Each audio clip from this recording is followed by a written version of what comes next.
Hello, what's up mga ka-lifestyle? Alam nyo ba, no? Matunog na naman tong si Digido. So, in fact mga ka-lifestyle, marami akong mga comments na nababasa against sa online leading application na to, no? By the way, sa mga hindi pa po nakapag-subscribe sa ating channel, napapadaan lang dyan, please do like, share, subscribe, and then pakihit na rin yung notification bell nang sa gayon ma-notify po kayo once again sa mga i-upload po nating updates about online learning application at iba pa, no? So yun na nga mga ka-lifestyle, ano, gaya nga ng sabi ko dati, yung mga naririnig nyo, napapanood nyo na mga complaints again kay Digido, totoo po yan, ano. So lately lang meron na naman akong nabasang comment or sinabi niya talaga sa akin, ano, through sa YouTube channel natin. So sabi niya, yun na nga, itong si Digido daw nakikipag-communicate na daw sa barangay, ano. Kilala daw yung kapitan, even nga yung mga kawani ng barangay kilala, no. So as a matter of fact, no, mga ka-lifestyle, um, alam din nila exactly kung saan yung location mo, and then sino yung mga relatives mo, alam nila yan lahat, no. Kasi nga, no, meron silang mga tauhan, or let's say yun yung mga naka-assign na halungkatin lahat ng mga pwede nilang gamitin against sa'yo, no. So my point lang dito is yung pinaka point ko talaga dito, lahat po ng yan, no, is hindi po totoo, no. Gagawin po nila lahat, no, matakot ka lang. Yung pakikipag-communicate sa barangay, isa po yan sa mga gawain nilang talaga namang hindi kapanipaniwala, no. Hindi po nila gagawin yan, and then madali lang naman din pong i-search, no, yung mga names ng kapitan, no. I-search, i-type lang natin sa Google, no, yung barangay, lalabas na po dyan, no. Lahat po ng mga, even yung mga staff, nandoon po, lalabas po. So wala po kayong dapat ikatakot.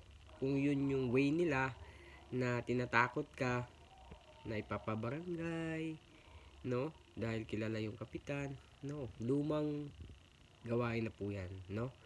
Lumang strategy na po yan, no. Hindi na po yan papatok sa mga biktima ng online leading application. So again, shout out sa mga Digido users na meron din ilang mga content creator ang tumatangkilik dito. I mean, kumbaga, proud sila na meron silang Digido until now, no? Kaya todo promote sila. Hindi nila alam na itong si Digido, once upon a time, is meron ng mga taong tinakot na muntik ng mag-attempt ng hindi maganda sa kanilang sarili. And then yung mga tao yan na until now na tumatangkilik talaga ng todo, yan ay mga kumbaga totoong mga scammer, no. Sila yung nagpapahamak talaga doon sa mga tao, no. Kasi yun na nga, sabi ko, nagpapanggap lang yung mga bugok na yan na biktima ng online leading application. Hindi po yan talaga sila biktima, no. Kumbaga, nagpaparami lang ng followers, no. Nagpapalago lang ng engagement, nagpapadami ng subscriber, no, para kumita. Yan ang katotohanan, no. Marami po dyan mga ka-lifestyle, maraming mga content creator dyan na wala nang ginawa kundi promote, promote, promote, promote para magkapera, no, kumita sa mga views dahil sa kapapanood nyo, no. Again, pipiliin nyo po yung mga content creator na nagpo-promote ng mga ganyang klaseng mga online learning application kasi 100% po hindi po nila alam, no, kung ano yung feeling ng maharas. Kasi in the first place, hindi naman nila na experience, no? So again, be aware na lang po tayo sa mga ganitong klaseng mga content creator. Once na napanood nyo to, na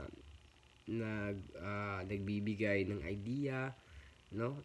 Ingat na lang po tayo, kasi sabi ko nga, itong mga content creator na to, wala yan sa, walang, kumbaga, parang wala sa katinuang pag-iisip, no? Kasi wala, pinapahamak nila yung ibang tao.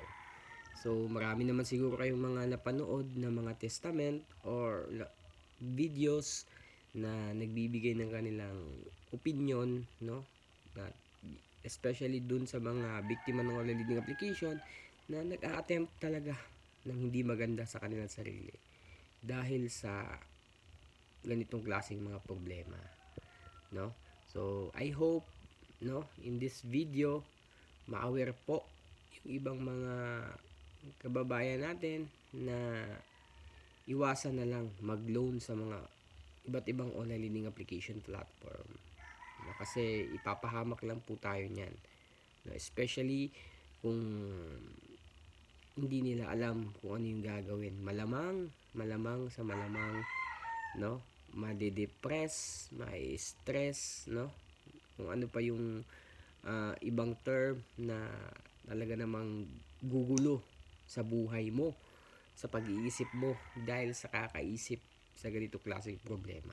So again, kahit anong online leading application man yan, mga ka-lifestyle, makinig kayo ng mabuti, ano, kahit anong online leading application man yan, no, lahat po yan is loan shark. Meaning to say, mataas yung interest, maraming mga paglabag na ginagawa, kaya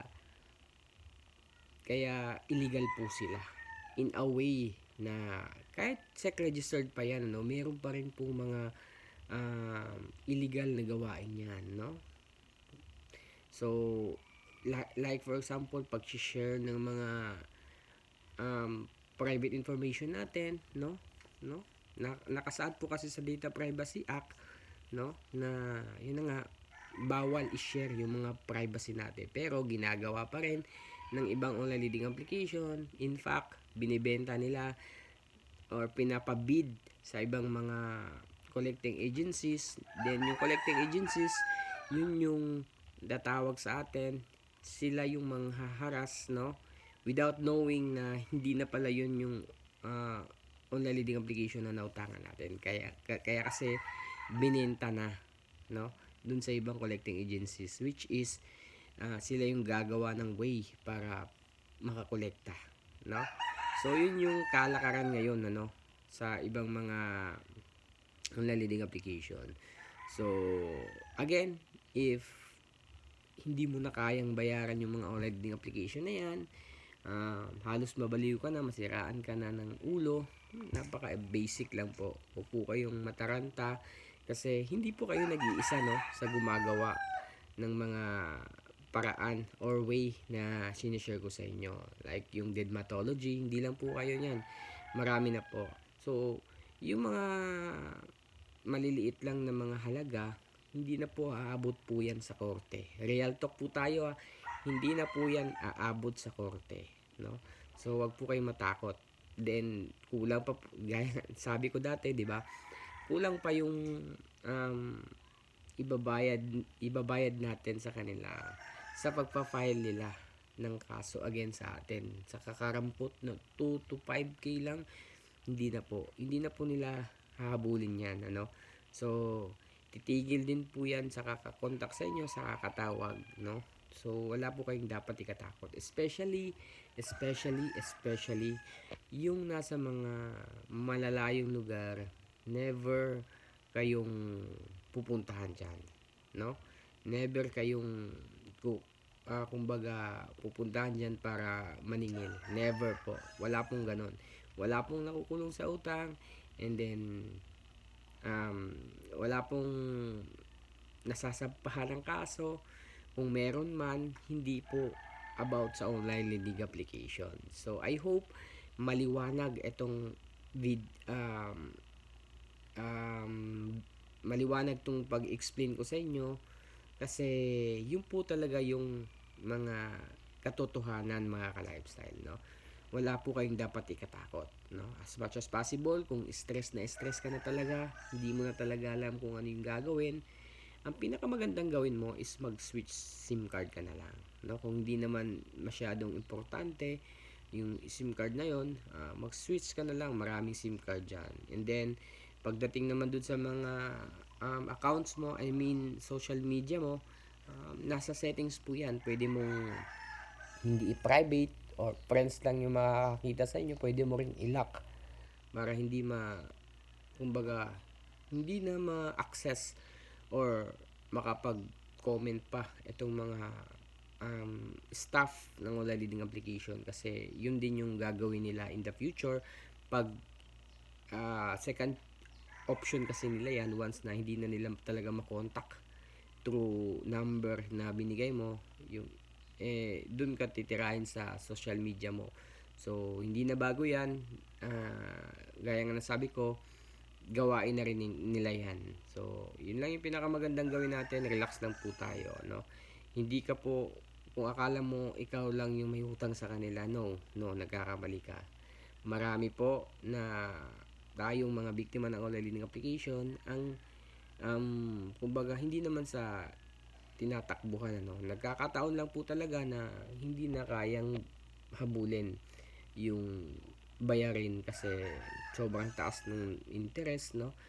And then meron pa mga penalty, ganyan ganyan. So hindi lang po kayo, no, hindi naman natin sinasadya, no, na magka-problema din tayo ng pera, no? Yun nga lang, once kasi na yung iba, once na sa tingin nila hindi na talaga maganda yung treatment, no, like pagtawag, pag-text, kumbaga meron ng harassment, ibang usapan na yan. Hindi na pwedeng magpa-down na tayo ng todo-todo, no? Kaya meron din tayong karapatan as a borrower kahit paano. So yun lang mga ka-lifestyle, huwag po tayong matakot gumamit ng didmatology mga ka-lifestyle, ano? So yun lang mga ka-lifestyle, peace.